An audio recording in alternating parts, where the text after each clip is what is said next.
And Pakistan managed to win the try series, but have we answered the most important question in cricket or not, which is who is the second best Asian team?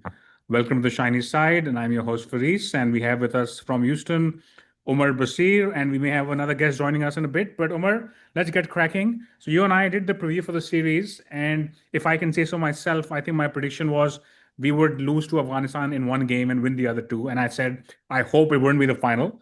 I think that's pretty much played out. Yeah, hey Faris. I'm actually not in Houston this week, but yes, I am based in Houston. Um, yeah, I think you were spot on with your prediction. I expected us to win every game, but I think I'll take this one. So I think that was a good one, good outcome for Pakistan. I think they were able to test their a few different combinations, and yeah, great win. And yeah, to answer the question, hey, I just look at the ICC rankings, and we are the second best team in Asia. We're behind number one by a long way, but we are the second best team in Asia. Okay. So, yeah, I guess we spoke about this last time, right? But this is obviously a new era and it feels like it's finally coming to stuff that matters. So, since we've had Mike Hessen come in, who a lot of us, I think, have a lot of time for, we've had a series against Bangladesh at home and away. Then we had a West Indies series. And now we finally had a try series, which is a bit more to play for, if I can call it that. A final always puts you under pressure. And I think it's good to see that we were far from perfect by the way, and we're going to get into that. But it's good to see that when it really mattered, we managed to get across the line. Yeah, I think this was the best thing from here, right? We were tested, there were pressure situations, there were low scoring games, there were a couple of higher scoring games. So I think it was good overall we were put in different tested in different scenarios. I think the biggest thing is, for a while we've been trying to transition from that old school traditional gameplay to this new modern gameplay. We kept going back and forth. I don't think we were ever clear or sure on how to do that. It feels like we've cracked it, right? We know how to read the game situation. Yes, we come out thinking we want to score big, but what we displayed here was a lot of maturity, right? When the pitch conditions weren't as conducive to big hitting, they adapted, and people like Salman Aga, that's why they're so critical in the middle. So I think that for me was a big, big thing. That shows maturity, reading of the game. I don't know if it's a Hessen thing that he's brought to the team, but I think that was what really made me very happy to see the performance. Right, I think obviously the wins will take them, but I think the maturity with which the team handled the different situations. So look, I'm going to get into a bit into this. So I think that for today we're going to look into the stats for the series and then also look ahead to the Asia Cup, of course. But before I get into the stats, I want to talk about the balance. Right now, we spoke about it before that Hessen will always play three frontline bowlers and then the rest are part timers. We did that, and I thought in the game against Afghanistan, which we lost, obviously our batting was criticized and rightly so. But there was this period where we didn't get too many power play wickets, but in the middle overs, we just seemed like we let them coast a bit. And that's why that not having that fourth specialist bowler, it hurt us in that game. So, like we spoke about it before, this combination will come off often, but at times it will hurt you, and it'll probably hurt you against stronger opposition. So, what's your thought on the balance still in terms of going with only three full-time bowlers?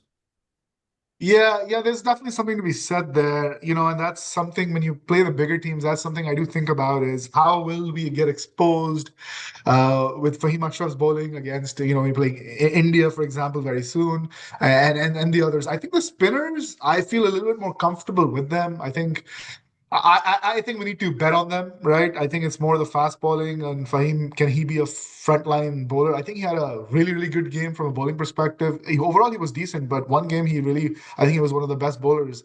Uh, so I think there's something to be said, but I think the balance of the current team is really good. I think we make it up with the batting, right? And I think with this game style we've adapted to now. I think this is a good combination. I think you have a balance of bat and ball. I think you lose out on a lot and again, I think we spoke about it previously. Do we have a match-winning bowler who is sitting on the bench that we're just dying to bring in? Like, I don't see that, and that's why I'm happy with this combination. I mean, I would slightly disagree on that. I feel like there's enough guys out there. I feel like Wasim Jr. We didn't try, sure, but like there's guys out there who we could try. But fair point. Look, I think if you look at the stats on the batting side now, so there's three guys who possibly were the breaths of fresh air in the last 8 months who've had a torrid series. So there's Sabzada Farhan. He's got 60 runs, an average of 12. Then we have Mo Haris. I think he's averaging 8 in the series. And then we have Hassan Nawaz, who also unfortunately is averaging 18 inside 140. So I think this was probably the series you would hope at least some of them, at least one decent knock.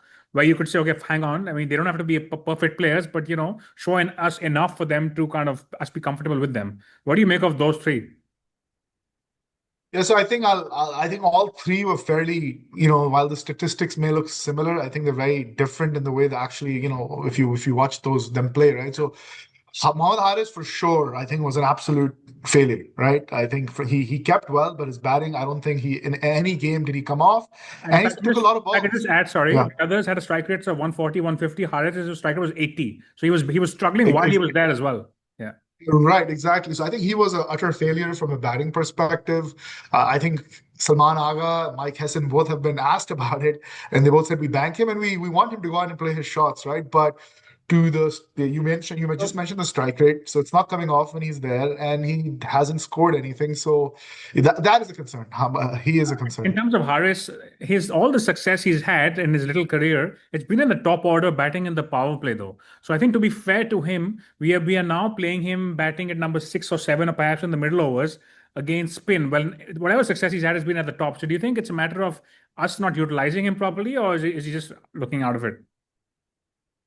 I think is looking out of it. Obviously, I think being on the top and being able to play aerial shots and taking more risk while the players are, not too many players out on the boundary lines, he can be a little bit more successful. But we could try him there, but I think he's just, I think spin isn't he doesn't play spin that well. I think that's key.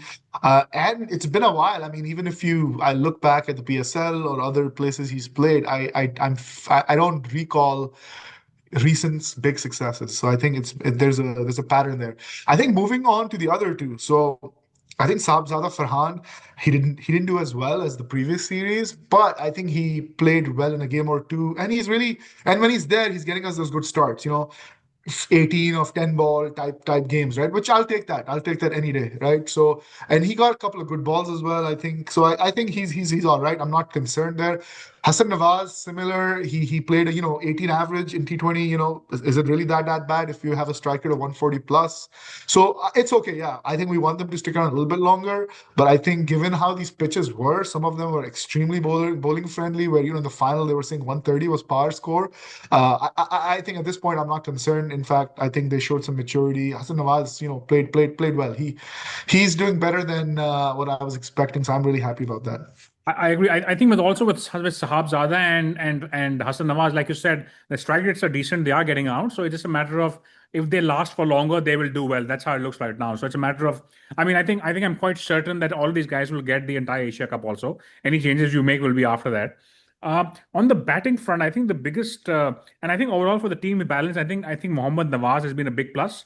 He's actually the second highest scorer for us. He's averaging 30 at a side of 135.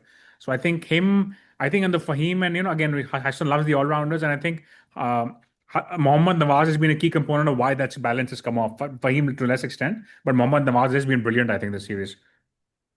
Oh yeah, I mean, I think he got the Man of the Season award. Everybody saw his performances, but I think I'm gonna call out Fahim Ashraf as well, right? Because every game he gets those 10 of 4, 15 of 8, that type of 150 plus type strike rate runs. It's like 15 runs maybe only, but we know these matter in T20, right? So I think these bits and pieces players. If I don't want to insult them by calling them that, To add, but just it's to a add, plus. just to share context, Fahim's averaging 15 at a strike rate of 145. It essentially means what you said. Every match is giving you 15 of 10 balls in the end, which is in a low scoring game is valuable. Yeah. Yeah, so I think the biggest win for Pakistan in this series was everybody contributed outside of Haris. I think everybody played a part, right? That's the thing. So Some role. when I look at the stats, I'm like, hang on, no one's really done well here, but Pakistan has done all right because everybody's done their bit, and that's the thing, right? Even if everyone's scoring 20 at the right strike rate, you still end up with a decent total. I think the bulk Yeah. of the runs came from Fakhar Zaman, who had one big knock, and he kind of came to the party later. But then Saim, Salman Ali Agha pitched in as well. Yeah, Farhan has been for me, honestly, I think he defines how, as a team, we've transitioned to adapt to this new gameplay. I think he was one of those guys who could go bang, bang, but didn't know how to rotate the strike and, keep the game moving. I think he's shown maturity. I think he's been scoring like almost a 20 every game, last few games. So yes, he hadn't had the big score outside of the 77, but he's found a way to keep the scoreboard ticking, and he reads the pitch now. He knows that this is not a 200 plus pitch. I need to stick around, get a few overs in. So I think I'm really happy to see that a senior player like him in the team now is playing a very key role. So moving on to the bowling, top wicket taker again, Mohammad Nawaz. I think other than that, Abrar just played a couple of games. I think he looked really good. So I feel like our spin looks pretty decent to me with Abrar being the leader, a bit of Mustafian Mukim thrown in, and then Nawaz and Saim adding their part-time stuff. How do you look at the bowling at the moment? Yeah, I think the question is more so on the fast bowling. I think Shaheen did okay as well. I think it's the second fast bowler that's a gap. Again, I think it'll be interesting to see can Fahim step up, right? He's done well, I think, sporadically. Haris had one, I think, really good game, but then a couple of Yeah. expensive games, and then he Haris didn't only play played two all games the though, others. it's a bit of a small sample Okay. size, to be fair. He didn't play the final, yeah. Yeah. But So I Haris had an think we economy of really need 10 in the series, so Yeah, so we really need some consistency from Haris. I mean, he's going to be critical, I think, in the Asia Cup, right? So bowling, yeah, as you said, spinners. I think we've got a lot of options. Everybody did well. And again, the question is, who's our frontline spinner? Is it Abrar or is it Sufyan? Because I think we played Sufyan more than Abrar. we did. In my mind, the answer is quite clear that's Abrar at the moment, but I clearly they had a different view or they were trying Sufyan out. But I guess the other question, if you're only playing three quicks, right, then your quicks who are playing their wicket taking becomes a lot more important. And I think while Shaheen looked really good, I thought he economy was under six, by the way, which is incredible in T20s. He only got four wickets in four games. So I feel like that's perhaps something which is something to be looked at, right? Because if you're not getting those power play wickets, then you have part timers in the middle that can cost you as he did again the game against Afghanistan. Yeah, overall, I think over the last year or two, his strike rate has dropped, but I think his economy has done well. So I think you're right about that. Obviously, we want him to start with a bang, and he did get some early wickets in a few games that helped us. But again, if it's a spinning conditions like the final, or maybe what we'll see potentially in Dubai, it may not be a big deal. But yeah, as soon as we move to Abu Dhabi and the pitches are a bit more flatter, it's going to be a problem. So moving on to since you're talking about the venues here, so now there's no games in Sharjah in the tournament. There's some games in Abu Dhabi and Dubai. All of Pakistan games happen to be in Dubai though. So again, from a stats point of view, I'm not going to look at the international stats because the UAE plays there, so it's not really indicated. But if you look at the ILT20, the average first inning score in Sharjah was 170. Abu Dhabi was similar, but in Dubai it's been about 150. So typically, Dubai is not as high scoring as Sharjah and Abu Dhabi in the last couple of years in the ILT20. I'm not sure how this will play out. The other thing is they're saying it's Dubai as a completely fresh track. No games have happened here in a few months now. So there may be a bit for the seamers in the early part of the tournament. It's a bit of an unknown, but that's what they're saying. Mhm. So, and that's where all of Pakistan's games will be. So interesting to see how that plays out. Now, looking ahead to the Asia Cup, Omer. So Pakistan actually starts the campaign tomorrow against, I believe it's against Oman. And we also play UAE, we play India. Obviously, and the way the tournament is set up, if you win two out of those three, we go to the next round, then we play India, and then the two teams qualify from the other side. Now, before we look at our group, let's look at the other group. So there's uh, there's there's Hong Kong, but then there's Afghanistan, Bangladesh, Sri Lanka. It actually looks like a bit of a tight group. So what's your take so far? Who do you think is favorite to make it? Which of the big three? Which of the three will make it? I think Afghanistan on these pitches will be their bowling is best spin attack in the world for sure. So I think I would put them and Sri Lanka as the two qualifiers from that group. So Bangladesh is actually playing the first major tournament since like what they call their golden generation has moved on. But so I think, yeah, I feel like there's a lot of unknown there. I was looking at some stats where Bangladesh is suddenly in the last year, their six hitting has really improved and so on and so forth. And they obviously beat us at home. But yeah, I feel like Sri Lanka should edge them out. But I feel like those Bangladesh, Sri Lanka, Afghanistan games with each other should be interesting to watch for sure. Yeah, for sure. No, it's gonna be. I think that group is gonna be very interesting to watch. And then from the other group, you expect Pakistan and India to go through. So speaking of India, so you were just talking about this offline, but India's is after the T20 World Cup, you mentioned the series they played, they've done really well. They haven't played a T20 in about six odd months, I believe. So how do you look at their lineup? Yeah, they haven't played a series I think since Jan or Feb, so it's been a while. And but the two or three series they did prior to that, it was almost whitewash in every series. And I think they played England last and they beat them 4-1 at home. And I think their 11 kept changing in every game. So that tells you they've got a lot of firepower, they've got a lot of bench strength. But these games were in India, right? So I think what we can take from that is obviously on flatter tracks, they have the firepower to go big, but their spin bowling attack, I think, is really someone to look out for as well. So I think it's a fun tournament from a perspective that Afghanistan, India, and I think we can say Pakistan too now, has a pretty good spin attack, right? So I think we can expect some low scoring thrillers. So that's what I'm excited about. I think we watched, South Africa scored about 400 plus, or England scored 400 plus in the one day recently. So we've seen enough of that bang bang. So I'm excited for these low scoring games. But yeah, I think going back to India, I think they're number one ranked T20 team. Yes, they haven't played in a while, but they've been camped in the UAE for a bit. Maybe they have one game before they play Pakistan, but again, they're a top team, and I think they'll come strong. In terms of Pakistan now, so we have the squad.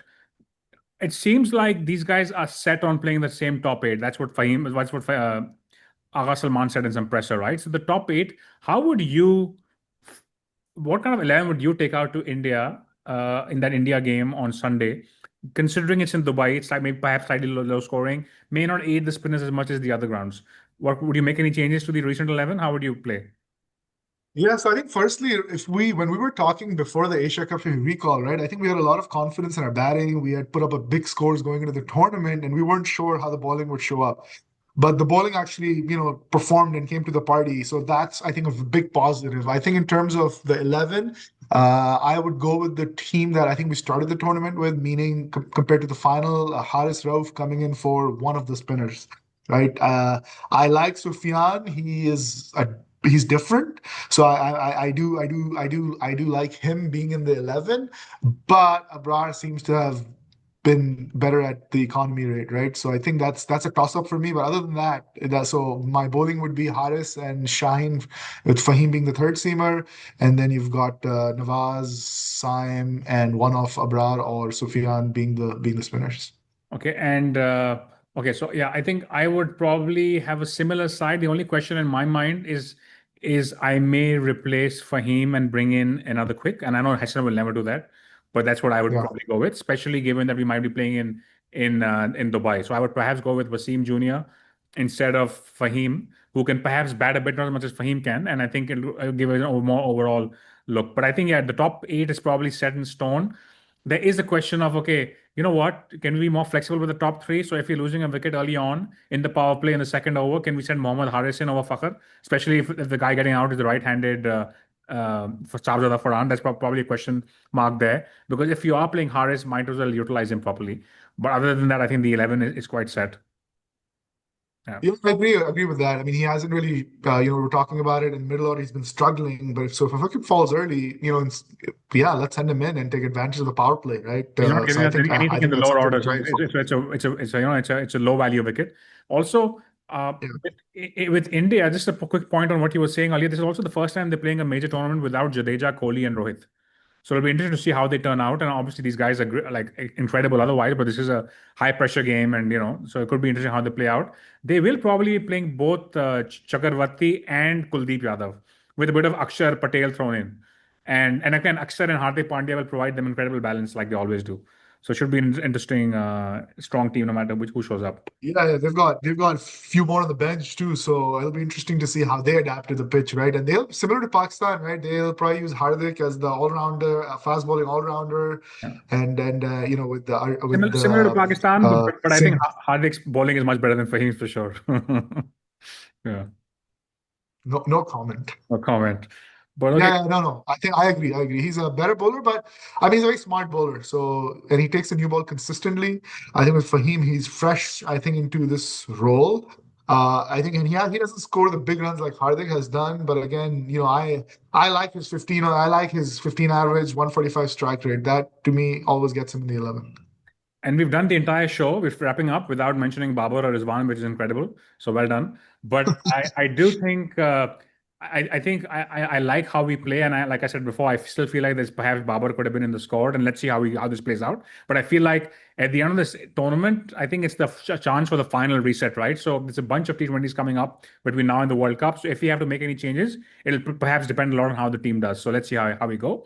But those of you watching, if you have a view on what 11 Pakistan should go in and who's the favorite for Sunday. Please leave a comment. And Omer, thank you for being on. Yeah, no, thanks a lot for his last question. So, would you want to test out something in the game with Oman before meeting India on Sunday?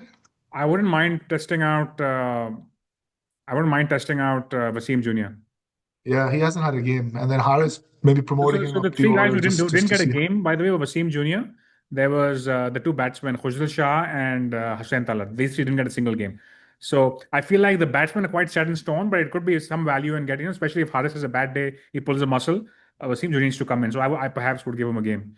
But Yeah, maybe yeah, sit Harris out, and then I don't know if I bring Harris back straight into the India game. Maybe I can. He's experienced, so let's see. But I think the way the format of the tournament is set up, right?